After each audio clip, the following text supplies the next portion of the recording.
Good to go?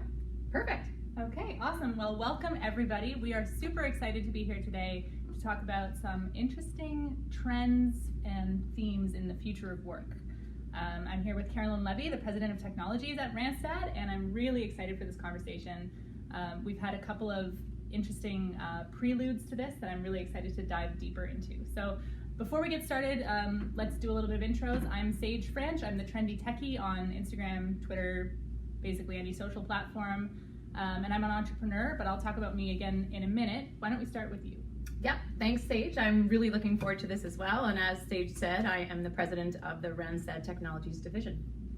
Awesome. So what does that mean in the company? What do you do? Randstad's an HR services organization, and we have specialties that we operate on so that we're able to be really niche focused within the market. And I specifically work with the team on the technology side. So doing staff placement, solutions, design, and talent acquisition strategies across the globe. Awesome. Yeah. Yeah, I do sort of similar work as a CTO of a startup. So my company called Crescendo is in the diversity and inclusion space, and we use storytelling as a core way to push forward new experiences so you can learn about other people and build inclusive company cultures. So as a CTO, my role is really about, it's part people management on our team, part dealing with investment, dealing with long-term company vision and product vision, and then also part implementation and working closely with our devs and product team to get that rolled out. Yeah, that's amazing. It's so important, I think, across the board for organizations to actually use the way that you described a CTO. So that's a really impressive approach. Thanks. Yeah, when I first started out with it, I thought it would be a lot more development than it actually is. But there's a lot of strategy and a lot of stuff that keeps me removed from being directly touching the tech. Right. But it's so important. It's a really important role. Yeah. All right. So some of the key themes that we're going to be talking about today are entrepreneurship, innovation, skills for the future, which is one of my personal favorite topics. This is honestly what I just love getting my hands into. Networking and mentorship. Yes. So where should we start? I think we should start with the innovation side of things. Okay. And maybe we can put some perspective here, because lots of businesses nowadays are talking about innovation, that there's this need for it, but there's still a lot of fear with how to approach that, right? So I think that's a great topic to explore. One, from the talent perspective, I think as an employer or talent now, employees need to lean into it, knowing that organizations are trying to figure out how to set up a structure to be more innovative or set up a support culture so that they are. Employees just need to lean in, use their voice, speak up for what they see as an opportunity within the organization to help the organization thrive. And that can kind of lead into the intrapreneurial discussion, right? So that part is fascinating, and it's almost like, if you go into Word and you type intrapreneur, it'll underline it and tell you to change it to entrepreneur. But what an entrepreneur is, as you are a great demonstration of, it's someone going out to the market, has the idea, runs the risk, but also runs the full reward. From an entrepreneurial standpoint, those are individuals that have that spirit, but they are working inside of an organization, and the organization then takes the risk for what they are going to creatively play with, but the organization is also taking the reward that's there. So when we think now of, is innovation accessible to everybody? No, not yet. I think that's still where there's a lot of work that needs to happen from a business perspective. Yeah. And when we think of organizations, it's looking at it in a few angles. One being, you support innovation. If you're supporting innovation, you simultaneously, though, need to support failure, right? And a lot of organizations are afraid to say that, right? You can't fail. We're investing so much into doing this, we can't fail. But failure has a beautiful learning area. The other side of it is considering what the structure and the platform at the organization is to actually allow for innovation to thrive, right? So how do we unlock the inner genius of our people is really the way that the world's going. And this is that if we kind of lean into the architecture of contribution standpoint, the easiest way to explain this is think from a structural standpoint. Traditional hierarchy, right? Decision is at the top, and then it starts to cascade down the organization, and the organization executes it. Then you go to the other side where you have holacracy, which is sometimes chaotic, slower decision making, but it's kind of the complete opposite of what we see from the hierarchy. So now the way of work and thinking of the future, it's a blend in the middle that needs to be happening. And that's where at Randstad Technologies, we have really started to experiment with that concept. So what architecture of contribution means, it starts from the strategic standpoint, right? So instead of these senior executive groups setting the strategy and then the field executing on it, there's pieces that the executive team will pull together and go to the organization and ask for acceptance. So you've heard the terms of buy-in, right? Yeah. Do you know when someone's trying to get you to buy in? It's that feeling of, hey, you have an option of pizza, pasta, or sushi, and I'm gonna sell you sushi because that's already what you're getting, right? We wanna take that uncomfortable feeling and that used carsman kind of feeling out of the organization, and instead have the leaders practice being courageous and say, I'm asking for your acceptance. So a good example in Randstad Technologies is in our strategy, we have asked for acceptance with the approach to diversity and inclusion because it's important. That's great. The other angle of this now with the strategy piece is to open it up to your full leadership team. Okay, so this is where there's a big change in organizations that leaders need to work to be transformational now. It's not about, I told you to do this, you need to go do it. It's that they're leading in times of change. So how do we unlock their input and allow them to be a part of the strategy and then steer that as an entire organization? So you co-create. So it's literally sitting down as a full leadership team and saying, I have no idea what we're gonna come up with, but we work with the trust in the room and then we build it from there. Last part of it is that you then have the full strategy that's set. Then it's how do you move it forward on the day-to-day, right? Because you know, in big organizations specifically, you can hear the strat plan, then it gets launched out and people are like, an hour later, what's our strat plan? I have no idea what our strat plan is. So it's how do you create that platform so it's nonstop talk about it and nonstop involvement. So your leadership team then self-selects what has meaning for them, you know, what has a meaningful connection for them. Because you're naive to think that your entire strat plan is gonna like connect with everybody, but pieces of it will resonate really well. Then those people can self-select into actually running that strategy through the rest of the year and build a team of people around them. Say there's someone that sits on your corporate team or in the sales team or you know an external mentor that can say, let's pull together this piece of the strategy, set its vision, short-term objectives, long-term objectives, and report to the organization on the progress, versus building a team that creates a business plan that goes to the senior leadership, gets it approved, and then they can move forward. So it's that shift from trust to say, take it and run with it. So it's a new concept, as I said, we're experimenting, and it's just kind of that blend in between hierarchy and holacracy. Yeah, that's amazing, and it gives people so much more ownership and personal connection to the work that they do every day. Yeah. You know, I've been in big corporate settings before and seen the shift. Actually, I was at Microsoft when we were transitioning over from like that sort of traditional model into a more entrepreneurial kind of spirit. And being on a developer relations kind of role at the time, I got to be part of that early. Right. So I see the impact that it has on an individual contributor when you're able to actually you know, find that personal connection of where in the company's missions and the company's priorities are you most or best positioned to make an impact that it means something to you. You know, what advice would you have for people, you know, maybe who are watching today who want to propose something or get involved in an entrepreneurial way at Randstad or at wherever company they may work? Yeah, so I think that's that important part of leaning in. So, you know, instead of being worried about being attached to a company's vision or their mission, really understand what the organization's purpose is, right? And think like at Randstad Technology, our purpose is to be courageous and curious in everything that we do. So it's be courageous to make the decisions and be curious. That's another level of questioning, right? So it's finding what the purpose that you see that's within the organization and communicate through your meaningful connection to what you see an opportunity can be. But for right now, organizations that aren't set up structurally to allow for innovation all of the time, it's to have the courage to make that happen. You know, you think from a diversity and inclusion standpoint, a lot of organizations have higher end committees, and then there's business resource groups that sit underneath that. Just be the one to step into it and, you know, create a business resource group around you and move the company forward that way. It takes courage. Yeah.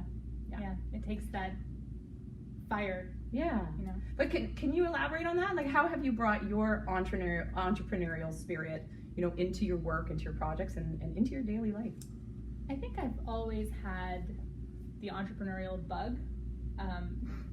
Back when I was 8, I think I started my first business making little bead creatures Right. with my like middle school boyfriend, or not even middle school, that's like preschool. Well, boyfriend at Like, preschool. Yeah. We were business partners more than anything else. But we made and sold these little bead creatures, you know, and like from then I had this hook to create things that people enjoy or people find value in, and I think that's what it is for me.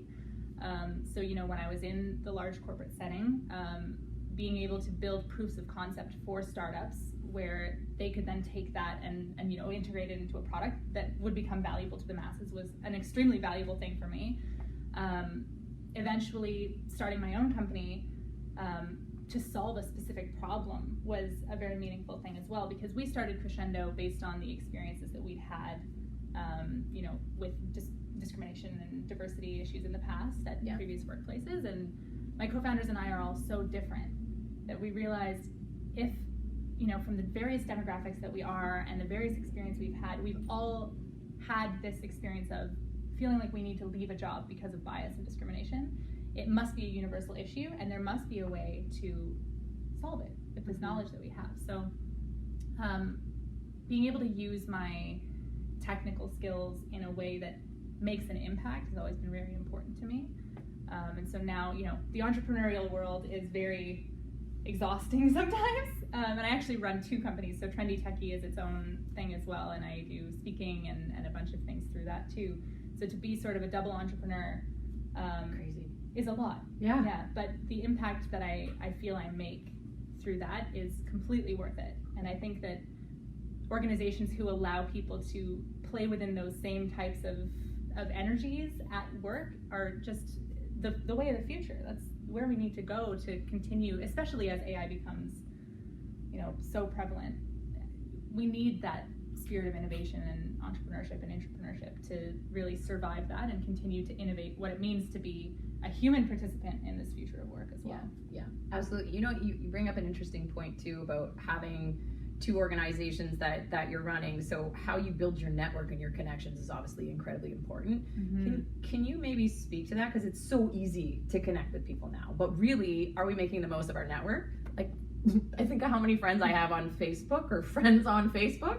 I don't know half the community that's on there, let alone you get into LinkedIn, you're at it all the time. So can you maybe reference how we can make meaningful connections with our network so that people are there to challenge our perspective and help us really, you know, broaden what our view is? Something that changed my perspective on this, you know, was really the starting of my entrepreneurship journey, but also specifically my co-founder, Stefan, because he is a master networker. Like this guy, I can't even believe the valuable connections he can build. And what struck me at the time from him was, he said, whenever you meet somebody, see how you can add value to them first. It's not about what you can take from a relationship, it's really about what you can give, and it should be that way mutually. And that is how, even in a 20-minute meeting, you can make a very valuable connection with somebody that lasts a long time. And so going into Techstars, which is that tech accelerator that my company Crescendo went through, we had an opportunity to meet 80 people over a span of 10 days. So those were 20-minute meetings back to back. And I really took that value add first approach to those meetings, and experimented with how to make solid connections. And there's actually a blog post that I've written about this as well. You can find it on my website, trendytechie.ca, about how to find or make meaningful connections, and also mentors, which we should talk about as well. Sure, yeah. But coming out of Techstars, you know, I missed that fast pace of like curated, amazing conversations and just access to people. I find social media can disconnect us as much as it connects us in, you know, little ways. So I started a project that I call Extra Virtual, where I have a virtual coffee with somebody every weekday morning. And I just opened up an open calendar link in January, and within 48 hours, I was booked until July. And so that was a big shock to me. I didn't realize that people actually crave that connection, you know? I didn't think strangers would want to talk to a stranger at 8:30 in the morning. I've had people dial in at like 4:30 in their time zone. It's Wow. just unbelievable. And so we've been having these conversations about everything from future of work to AI to bookbinding to anything under the sun, parenting, all of it. And I find even though it's half an hour, that face-to-face and that value-first approach is what really helps us to build a connection, even if we have never and will never meet in person. Yeah. So you can still make that meaningful connection virtually, especially as the gig economy expands and organizations are committed to lowering their environmental footprint. It's still, how do I actually make that connection? So that's interesting that you're able to do it so well there. And then, that's something that with Randstad too, the industry that we sit in, we're working with so many different industries and organizations where we can help to have the influence. And these are the type of discussions that we want to have with our clients to push them to another standard, to see, what's happening within your organization, and are you helping the people within your organization make meaningful connections that way? So yeah, it's very interesting. Yeah, that's part of the work that we do at Crescendo too. We look into this future where remote work is much more common. Yeah. Where you might not actually meet even the people that you work with day to day in real life. When I was in my past job, I didn't meet my manager face to face for the first year of working for him. Yeah. And that's just the new normal. Right. So we have to figure out how to make these connections virtually. Yeah. And it's about empathy. It's about, understanding someone else's perspective and being able to put yourself in their shoes, see what they see value in, and then make those connections. Yeah. Speaking of, empathy, when we did the Randstad Tech Talks Twitter chat, one of the most commonly brought up skills for the future was empathy. Yeah. What do you think about that, and what are your thoughts on what the most important skills for 21st century workers are? For sure. Oh, this is completely on the soft skill side. So it's interesting, and it's a little bit of a fear that I think I would have as well, is where you said social media can connect and disconnect us. So you see how many scenarios where you have a group of people sitting together in public, but they're all heads down and they may be chatting with each other that way or sending each other messages. So it's to be aware of that as the future, but that's the way that it's going. It's less about what are the hard skills that you're bringing to the table, because those can be taught, or that's where we see technology quite frequently disrupting. Yes. But as you said, it's the empathy, it's problem solving, it's creativity, it's collaboration, it's transformational leadership. It's all of that behind the scene piece of those hard skills that are being brought to the market, which is what the future is going to need. And I think a really easy way to think of this is, back in the day when I went to university, you finish university, you're like, done that, done learning, I'm going to go work now, right? So it's now this concept of lifelong continuous learning. Yeah. So as a person, to get ready for the future, put that in your mindset that you probably don't have all the skills that you need right now from a soft skill standpoint, but put yourself into situations where you're going to be able to practice it. Put yourself into a situation where you can see what disruptive technology might come and what that will then require from you, right? And I think a strong concept as well from an AI perspective is to think of that as a partnership. It's just a new employee that's working alongside you, not taking anything away. It just gives you a different kind of approach and position in the company. Yeah.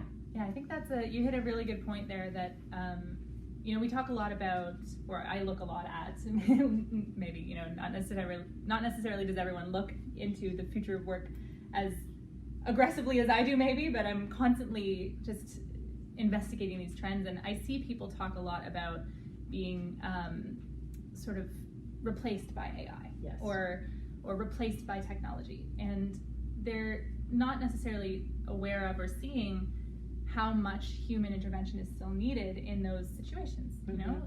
There's a large volume of data that can be processed and a large volume of decisions that can be made at scale by machines, but removing humans from the equation is not the answer. Yeah. So I think along with empathy and these soft skills that you mentioned, I think we need to hone our judgment as well. We need to hone our ability to take data or a decision made by a machine and add the context of the situation to that, and say, based on my subject matter expertise as an individual who's been in this space for a while, who's now working alongside a machine, I agree with this machine's decision or I don't agree.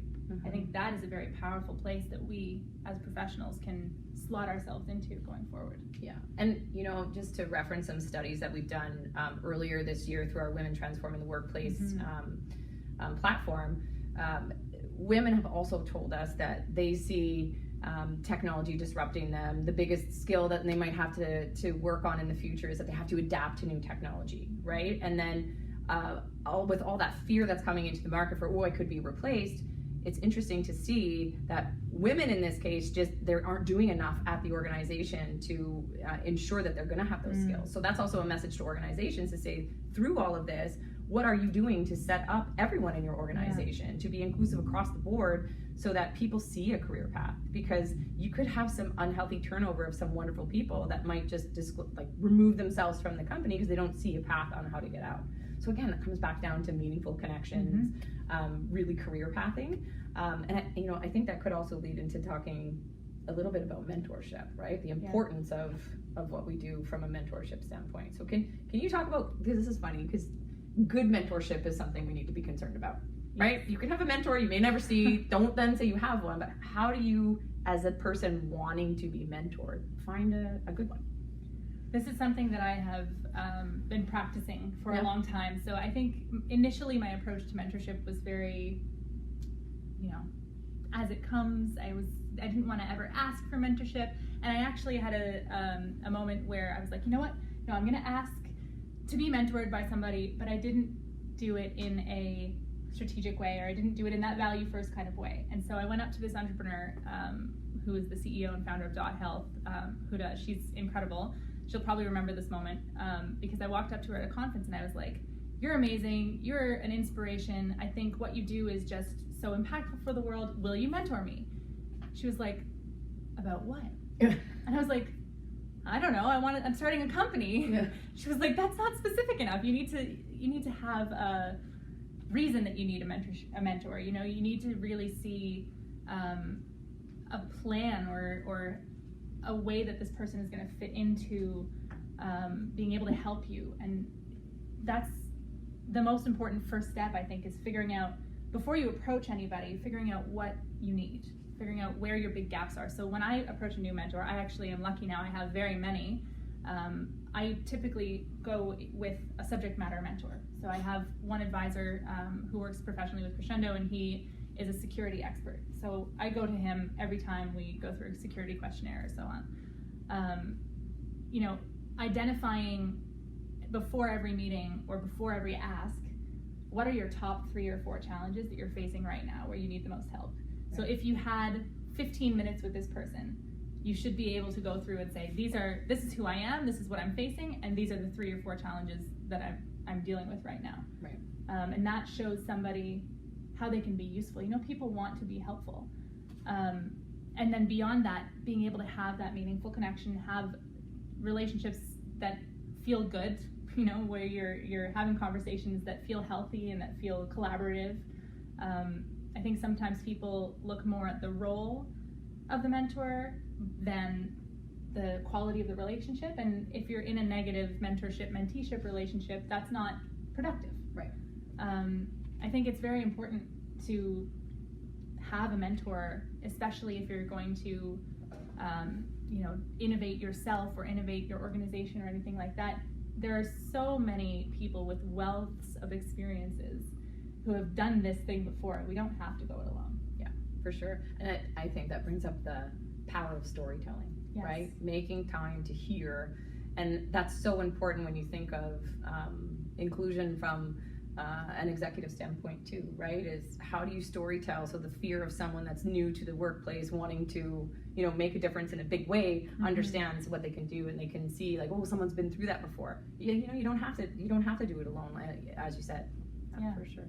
Have you had mentors that have helped you in your career journey? Yeah, absolutely. And I think an important part for me here was I was always looking initially early on in my career for a mentor at work. I'm like, we need to understand that the staffing industry is really complex.